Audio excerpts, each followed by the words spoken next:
la voix d'une fillette retentit à l'autre bout du fil. Elle suppliait qu'on vienne sauver sa maman. Sa voix tremblait, ses mots s'entrechoquaient dans la panique. Quand les policiers franchirent enfin la porte de l'appartement, ce qu'ils découvrirent glaça leur sang. Tout avait commencé dans le calme d'une fin d'après-midi. Le petit appartement baignait dans une atmosphère tranquille, jusqu'à ce que la porte d'entrée s'ouvre brusquement dans un fracas assourdissant, faisant trembler les murs et sursauter les cœurs. Julien, le père de la petite Léa, surgit tel un orage, le regard sombre et le visage fermé. Ses yeux rouges, injectés de colère, trahissaient une rage contenue bien trop longtemps. Claire, la mère de Léa, sursauta, une cuillère lui échappa des mains, rebondissant bruyamment dans l'évier. Son cœur battait à tout rompre. « Julien, qu'est-ce que tu fais » demanda-t-elle d'une voix tremblante, sentant déjà la peur lui enserrer la gorge. Il ne répondit pas. Il entra en claquant la porte, jeta son sac à terre. Le contenu se dispersa dans un chaos d'objets familiers devenus étrangers. Dans le salon, Léa, 3 ans, jouait paisiblement avec son ours en peluche, Pépé. Elle se figea, puis courut se cacher derrière le canapé, ses grands yeux effrayés guettant entre les coussins. « Tu te crois autorisé à me parler comme ça » hurla Julien, la voix écorchée de haine. Il se précipita vers Claire, lui saisit violemment le poignet et la tira contre lui avec brutalité. Elle tenta de se débattre, mais sa force ne suffisait pas. « Combien de fois je t'ai dit de garder cette maison propre » beugla-t-il, pointant du doigt la table encore encombrée de quelques assiettes sales. « Qu'est-ce que tu fais de tes journées, hein » Julien, je t'en prie, j'ai travaillé toute la journée. Mais ce n'est pas une raison pour hurler ? Elle n'eut pas le temps de finir. Julien la repoussa avec violence. Elle tomba au sol, se retenant à peine avec les mains. La douleur éclata dans son dos. Elle tenta de se redresser, les larmes aux yeux. « Julien, arrête, pas devant Léa. »« Tais-toi » rugit-il, ses yeux lançant des éclairs. Il la saisit de nouveau, la secouant comme une poupée de chiffon. Pendant ce temps, Léa tremblait derrière le canapé. Elle plaqua ses mains sur sa bouche pour ne pas hurler. Dans un éclair de lucidité, elle saisit le téléphone jouet qu'elle avait reçu pour son anniversaire. Elle appuya frénétiquement sur les boutons, mais aucun son ne sortit. Ce n'était qu'un jouet. Déterminée, elle rampa jusqu'à la chambre, glissa ses petits doigts dans le tiroir de la table de chevet de sa mère, et trouva le vrai téléphone. Inspirant profondément, elle composa le 112, comme sa mère lui avait appris. 112, ici Antoine. En quoi puis-je vous aider ? Monsieur, aidez ma maman, elle est blessée, répondit la voix frêle de Léa. Antoine comprit immédiatement qu'il avait affaire à une enfant. Il adoucit sa voix, cherchant à la calmer. D'accord ma puce. Comment tu t'appelles ? Tu sais où tu habites ? Je m'appelle Léa. Je ne sais pas l'adresse, mais notre porte est bleue. Antoine fronça les sourcils. Il savait que chaque seconde comptait. Il alerta l'équipe d'intervention rapide et resta en ligne avec l'enfant. Regarde autour de toi, Léa. Y a-t-il autre chose de spécial ? Ne t'inquiète pas, on arrive. Dans le salon, Julien arpentait la pièce comme un animal en cage. Ses poings étaient serrés. Sa voix grondait. Léa. Où tu es ? Sors tout de suite. Claire, toujours au sol, tenta de l'arrêter. Julien, s'il te plaît, tu vas trop loin. Léa n'est qu'une enfant. Tais-toi. C'est toi qui l'as pourrie. Il se rua vers elle, l'empoigna de nouveau et la jeta violemment contre le sol. Malgré la douleur, Claire tentait encore de protéger sa fille. Pendant ce temps, Léa, réfugiée dans le placard, serrait le téléphone contre son oreille. Ma puce, tu es toujours là ? On est presque arrivé, je te le promets, murmura Antoine, la voix rassurante. Oui, mais, dépêchez-vous, j'ai peur, sanglota Léa. Antoine sentit son cœur se serrer. Il parla dans sa radio. On a un enfant en danger. Concentrez les recherches près de la rue Saint-Michel, à côté du petit parc. Un bruit violent le coupa. Julien venait de briser un vase. Il entra dans la chambre, furieux, le regard cherchant sa proie. Tu crois pouvoir te cacher ? Sors d'ici ou ta mère va payer. Non. Hurla Claire. Laisse-la tranquille. Julien ouvrit la porte du placard. Il vit Léa, recroquevillée, le visage trempé de larmes. Il sourit, un sourire cruel. À l'étage, Marie, la voisine, entendit les cris. Prise d'un pressentiment terrible, elle descendit frapper à la porte. « Claire ? Tout va bien ? J'ai entendu du bruit. » Julien se figea. Il regarda Claire, gisant au sol, et lui fit signe de se taire. Puis, il ouvrit la porte avec un sourire crispé. « Tout va bien, Marie. J'ai juste fait tomber quelque chose. » Marie plissa les yeux. Elle ne croyait pas un mot. Avant qu'elle ne puisse réagir, Julien referma la porte avec violence. Léa, toujours dans le placard, priait en silence. Julien avança à grands pas. « Tu es là, hein ? Tu penses pouvoir m'échapper ?» Il ouvrit brusquement le placard, attrapa Léa, lui arracha le téléphone et le fracassa au sol. Claire tenta de s'interposer, mais fut repoussée brutalement. Antoine, à l'autre bout du fil, entendit un dernier cri avant que la ligne ne se coupe. Il hurla dans sa radio. « Allez, plus vite. Situation critique, je répète, critique. » Julien, figé, regardait Léa trembler à ses pieds.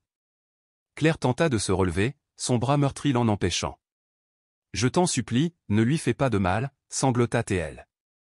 Mais Julien attrapa Léa par le col et la souleva comme une poupée. « Tu crois malin d'appeler la police, hein ? Quel genre de mère apprend ça à son enfant ? Non, je t'en supplie. » Pleura Claire. Julien jeta Léa au sol. Elle hurla. Claire rampa vers elle, tendant les bras.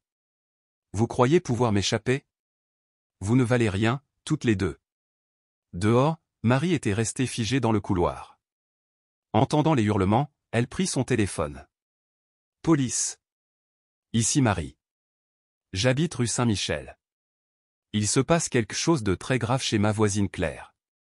Vite. » Antoine reçut à ce moment l'adresse exacte. « On a l'adresse. » « En route !» cria-t-il à l'équipe. Dans l'appartement, Julien verrouilla la porte. Claire prit Léa dans ses bras. « Ça va aller, ma chérie.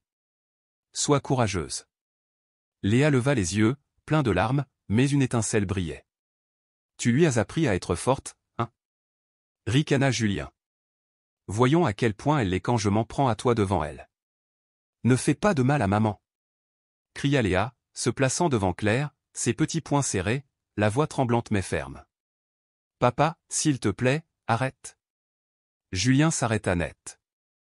Les mots de sa fille le frappèrent comme un éclair. Il sembla vaciller. Mais ce sursaut d'humanité s'éteignit aussitôt. Il attrapa Claire, la força à se lever malgré ses plaintes de douleur. « Léa, détourne les yeux !»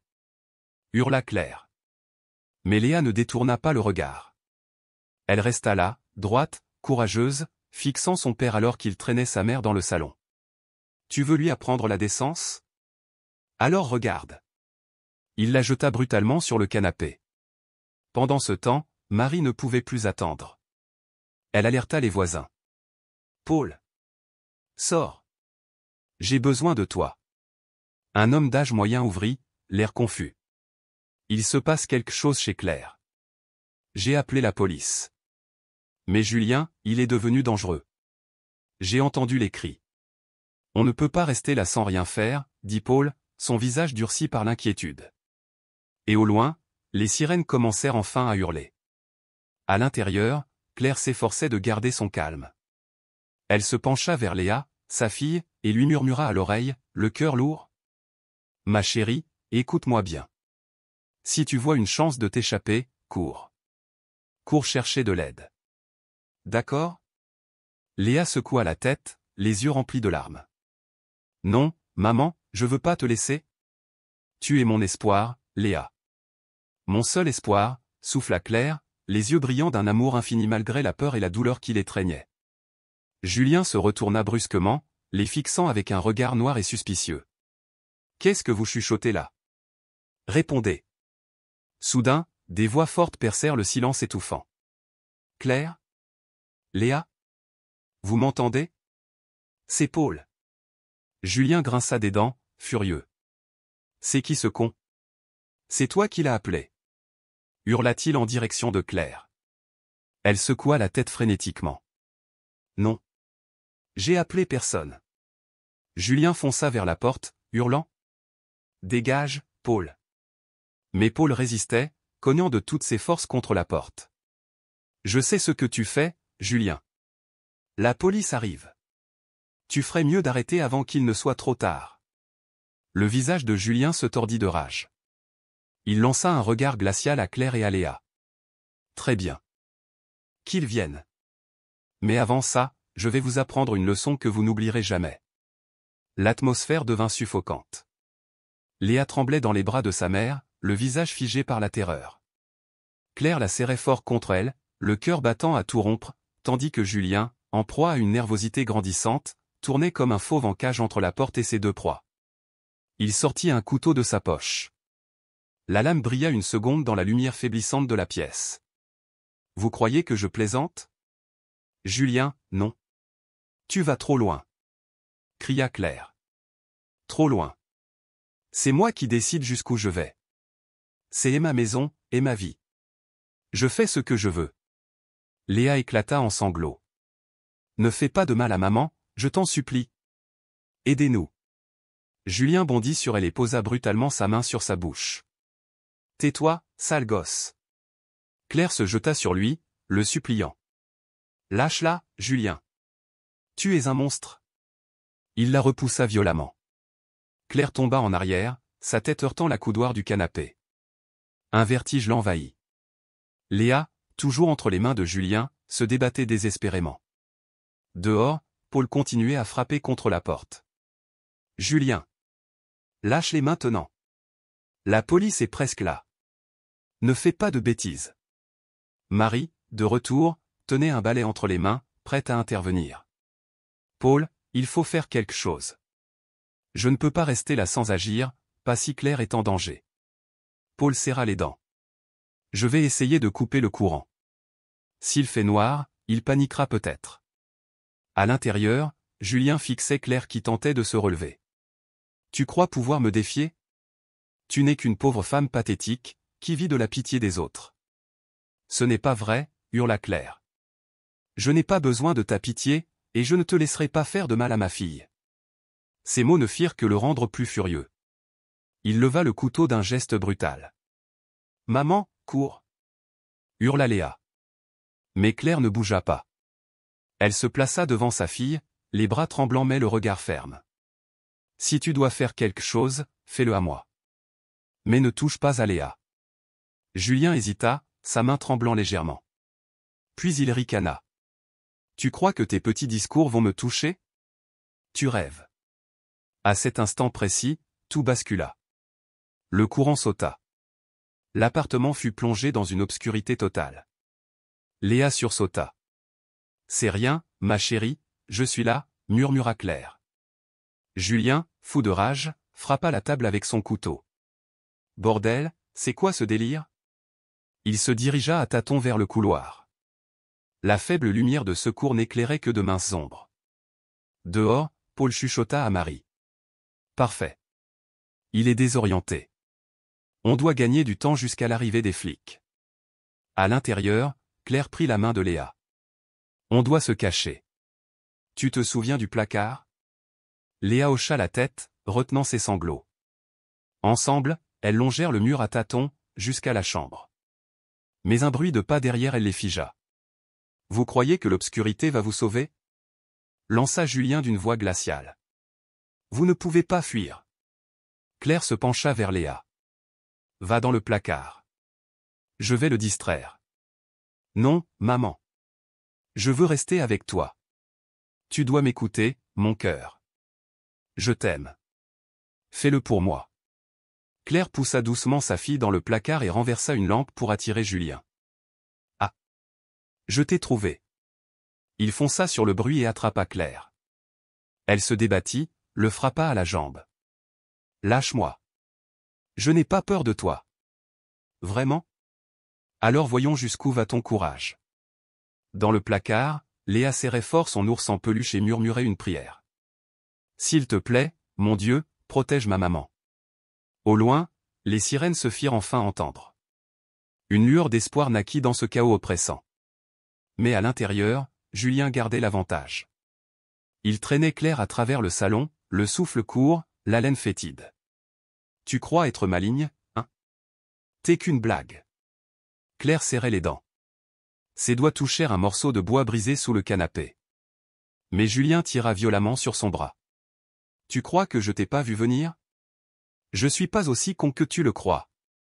Dans le placard, Léa priait en silence. Dehors, Marie criait à plein poumon.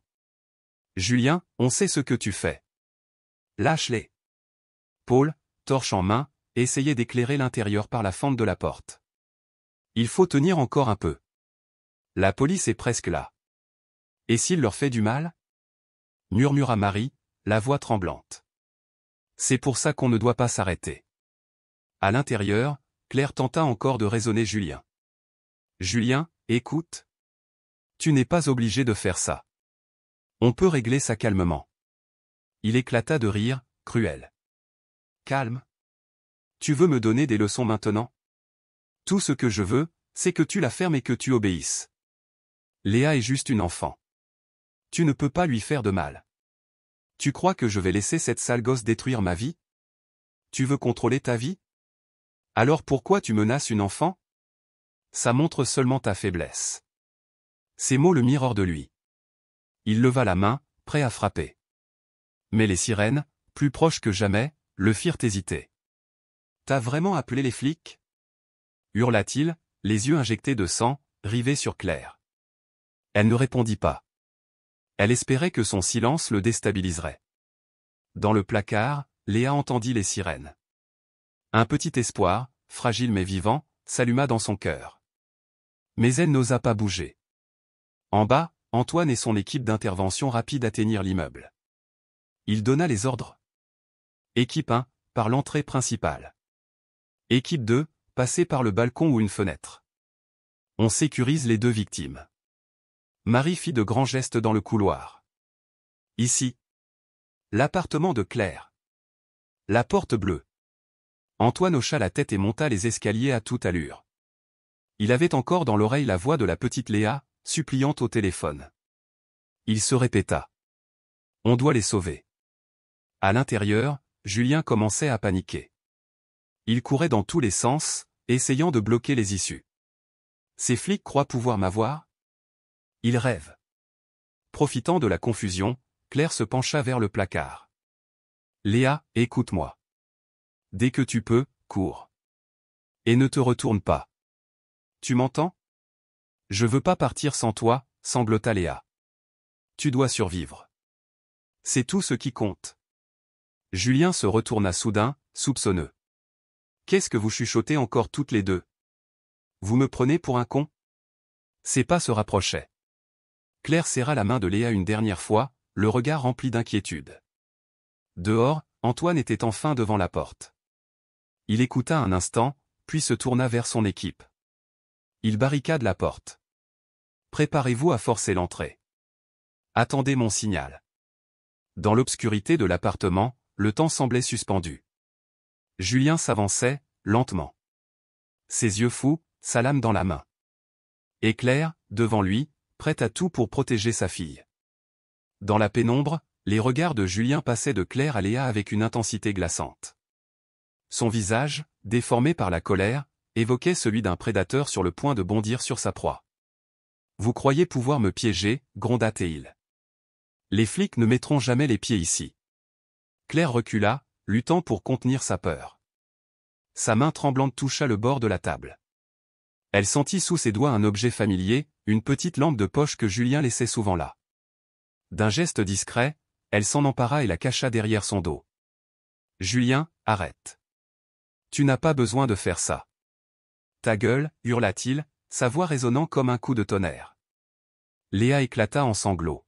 « Maman. Sauve maman. » Claire se tourna vers sa fille, les yeux brûlants de larmes mais remplis de détermination. « Léa, cours. Fais ce que je t'ai dit, maintenant. » Mais Julien comprit. Il bondit comme une bête et bloqua le passage. « Pas si vite. La gamine reste ici. » Dehors, Antoine analysait la porte d'un œil avisé. Elle est verrouillée de l'intérieur. Il faudra l'enfoncer. Attendez mon signal. Un homme du voisinage arriva en courant. Vous êtes la police? J'ai entendu une enfant pleurer. Faites quelque chose, je vous en supplie. Antoine hocha la tête. Dès qu'on a une ouverture, on entre. À l'intérieur, Julien avait sombré dans une rage incontrôlable. Il attrapa Claire par le bras et la projeta violemment au sol. Léa poussa un cri d'effroi et tenta de tirer sa mère à l'écart. « Lâche ma maman » cria-t-elle. Julien se tourna vers elle, les yeux enragés. « Tu n'écoutes donc jamais? Voyons à quel point tu es courageuse. » Il leva la main pour la frapper, mais Claire réagit avec une rapidité désespérée. Elle brandit la lampe de poche et frappa son bras de toutes ses forces. Julien hurla de douleur, recula, puis se retourna vers elle, fou de rage. « Tu oses me frapper ?» Il se jeta sur Claire, mais à ce moment précis, un grand fracas retentit. « Police! Ouvrez immédiatement !» La voix ferme d'Antoine stoppa Julien net. Il éclata d'un rire froid et sinistre. « La police?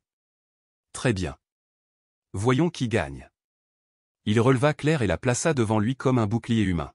« Si vous entrez, elle meurt. » Dehors, Antoine entendit la menace. Il se tourna vers ses hommes. Il a une otage. Aucun tir. On doit établir un plan. À l'intérieur, Claire tenta de calmer Julien. Tu n'es pas obligé de faire ça. Lâche-moi. Parlons. Je ne parle pas aux flics. Et toi, Claire, tu ne t'en sortiras pas par la parole. Dans un coin, Léa tremblait, son ours en peluche serré contre elle. Les cris de Julien, les murmures de sa mère, tout se mélangeait dans son petit cœur paniqué. « S'il vous plaît, sauvez ma maman. » murmura-t-elle, comme une prière. Dehors, Marie priait aussi. Antoine ordonna, équipe 1, prête à entrer. Équipe 2, bloquez toutes les issues. Julien devenait de plus en plus instable. Ils veulent entrer? Je vais leur montrer. Claire, profitant d'un moment d'inattention, le poussa de toutes ses forces. Léa.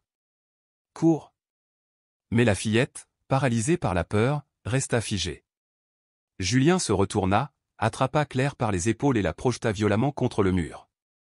Elle s'effondra au sol, le crâne heurtant le parquet. Léa hurla. « Maman !» Dehors, Antoine entendit le cri déchirant. Il frappa contre les murs, cherchant désespérément un autre moyen d'entrer. À l'intérieur, Julien fulminait. « Tout est de ta faute, Claire. » Elle ne répondit pas, rampant vers Léa. « Je suis désolé, mon amour ?» Julien recula, un couteau à la main, prêt à affronter la police. Les coups contre la porte se faisaient plus insistants. Claire croisa le regard de Léa. Tout y était, la peur, la force, l'amour. Un bruit assourdissant éclata soudain, la porte vola en éclats. L'équipe d'intervention entra, arme au poing, menée par Antoine. Julien tenait toujours Claire, la lame tremblant dans sa main. Ne fais de mal à personne, Julien. Tout peut encore s'arranger, sans violence. Antoine leva la main, demandant à ses hommes de ne pas tirer. Julien, relâche-la. Coopère, et personne ne sera blessé. Julien ricana, levant le couteau d'un geste brusque. Vous croyez pouvoir m'arrêter? Même pas en rêve.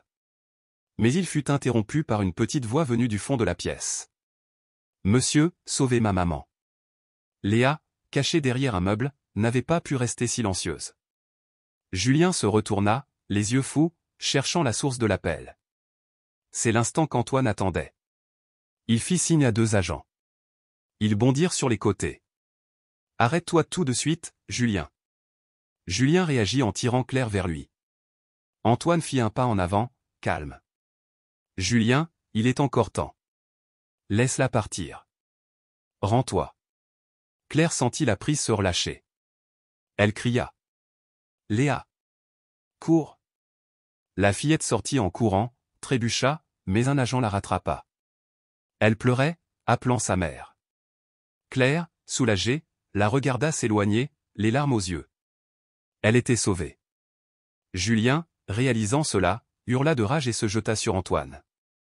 Mais un autre officier le plaqua violemment au sol. Le couteau glissa de ses mains, résonnant sinistrement sur le parquet. Il se débattit, hurla, mais fut maîtrisé. Menotté, Il continuait de crier. Ce n'est pas ma faute. C'est elle. Antoine l'ignora. Il se précipita vers Claire, l'aida à se relever. Vous allez bien? Où est Léa? Elle est en sécurité? Un agent revint avec Léa dans les bras. Elle courut vers sa mère, pleurant à chaudes larmes. Maman! J'ai eu si peur. Claire la serra contre elle. C'est fini maintenant, mon amour. On est en sécurité. Julien, toujours menotté, fut escorté hors de l'appartement. Marie et Paul, dans le couloir, assistaient à la scène. Enfin, elles sont en sécurité, murmura Marie. Paul posa une main sur son épaule. Le chemin sera long, mais elles ont survécu. Antoine les rejoignit. Merci. Votre aide a été essentielle. Marie secoua la tête. J'ai seulement fait ce que tout voisin devrait faire. Elle ne méritait pas ça. Antoine acquiesça. Julien sera jugé. Claire et Léa sortirent enfin, les lumières clignotantes des voitures de police illuminant leurs visages. Léa s'accrochait à sa mère, encore tremblante. Claire tenait bon, pour elle. Antoine leur ouvrit la portière. On vous conduit à l'hôpital. Ensuite, nous organiserons un lieu sûr. Claire le remercia. Sans vous, je ne sais pas ce qui nous serait arrivé. Marie s'approcha. Claire? Léa va bien? Oui, grâce à vous. Merci, Marie. Paul ajouta, on est tous là pour toi. Tout l'immeuble te soutient. Claire sentit une étincelle d'espoir renaître. Elle répondit doucement. Merci. On n'oubliera jamais. Dans la voiture, une agente tendit une petite couverture à Léa. Tu as été très courageuse, lui dit-elle avec un sourire. Léa hocha la tête, silencieuse, mais une lueur brillait à nouveau dans ses yeux. Claire lui prit la main, lui transmettant toute sa force. Durant le trajet, Antoine demanda doucement, depuis combien de temps Julien est-il violent? Claire regardait par la fenêtre, le regard perdu. Des années, mais ça a empiré. Il a perdu son travail, s'est mis à boire. J'ai tenu pour Léa, mais je n'en pouvais plus. Antoine acquiesça, ému. Vous avez bien fait. Vous avez survécu. Et désormais, vous n'êtes plus seul. Personne ne devrait avoir à subir cela. Et surtout pas un enfant. Claire regarda Léa, le cœur en lambeaux. Je veux simplement qu'elle ait une vie paisible. Elle est bien trop jeune pour vivre tout ça. Antoine, debout à ses côtés, ne répondit pas immédiatement. Mais son regard, ferme et résolu, parlait pour lui. Il ferait tout ce qui était en son pouvoir pour que cette petite fille et sa mère ne vivent plus jamais dans la peur. À l'hôpital, une équipe médicale attendait déjà leur arrivée. Claire fut immédiatement prise en charge pour des examens. Léa, quant à elle, refusait de lâcher la main de sa mère. Je ne vais nulle part, dit-elle, la voix tremblante. Claire s'accroupit à sa hauteur et murmura avec tendresse. Je reste avec toi, mon cœur. Je te le promets. Léa acquiesça doucement, le regard toujours fixé sur sa mère. Une infirmière put alors l'examiner, vérifiant ses bras et ses jambes. Tu as mal quelque part, demanda-t-elle avec douceur. Non, répondit Léa dans un souffle, les yeux embués mais rassurés par la présence de sa mère. Dans le couloir, Antoine s'entretint avec un collègue. Il faut enquêter plus en profondeur sur Julien. Ce n'est pas seulement un homme violent. Il y a quelque chose d'étrange dans son comportement, comme s'il cachait un secret. L'officier Michel hocha la tête. J'ai eu la même impression. On devrait retourner à l'appartement. Faites-le tout de suite, répondit Antoine. Je veux comprendre ce qui se cache derrière cette rage. Après les examens, Claire et Léa furent installées dans une petite chambre de repos. Une aide-soignante apporta du jus et des biscuits pour la petite. Tu dois manger un peu pour reprendre des forces, dit-elle en lui tendant le plateau avec un sourire bienveillant. Léa leva les yeux vers sa mère, cherchant son approbation. Claire hocha la tête et caressa tendrement ses cheveux. Mange, mon amour. Tu dois rester forte.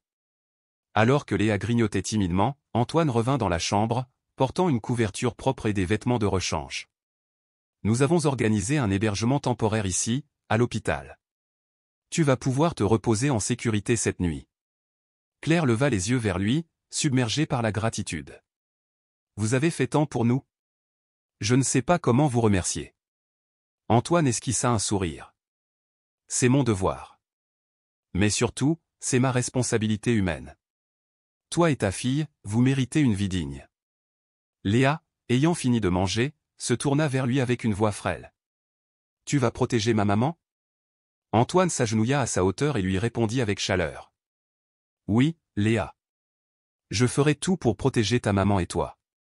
Le sourire de Léa fut timide, mais dans ses yeux brillait une étincelle nouvelle, l'espoir. Soudain, Antoine reçut un message. Michel avait trouvé quelque chose d'inhabituel dans l'appartement. Il se leva, le visage durci. Claire, je dois m'absenter un moment. Reste ici, repose-toi. Tu es en sécurité maintenant. Merci, Antoine, murmura-t-elle en le regardant partir.